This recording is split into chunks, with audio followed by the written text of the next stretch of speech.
जब दिल से दिल मिलेला तो प्यार गहरा होला, कि जब दिल से दिल मिलेला तो प्यार गहरा होला। प्यार अंधे ना, प्यार गहरा भी होला।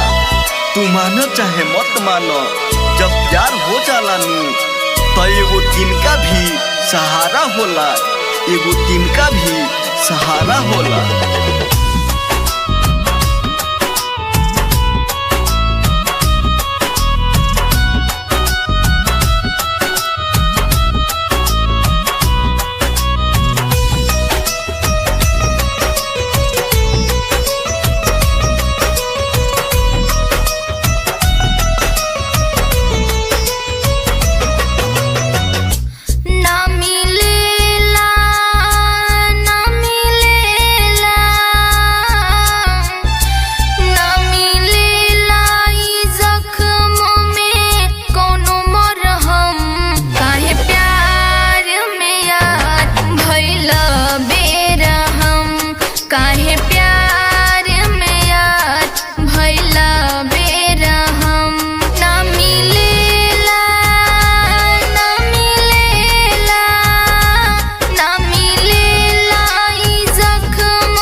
सहल जाला हो तोहरा बिन एको छड़ना जियल जाला हो। पीर हियरा के अबुना सहल जाला हो तोहरा बिन एको छड़ना जियल जाला हो। तोड़ दिहला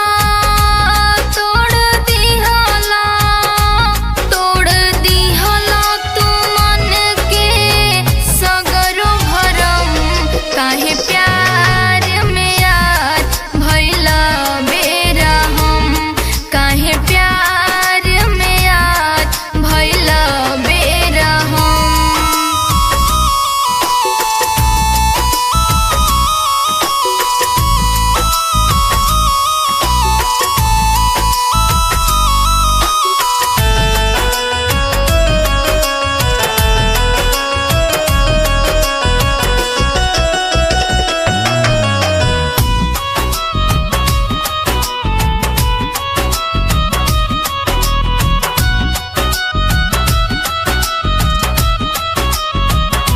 प्यार में तोहरा हद से गुजर जाइब हो, ना आइबा माड़ी कंत कुछ कर जाइब हो। प्यार में तोहरा हद से गुजर जाइब हो, ना आइबा माड़ी कंत कुछ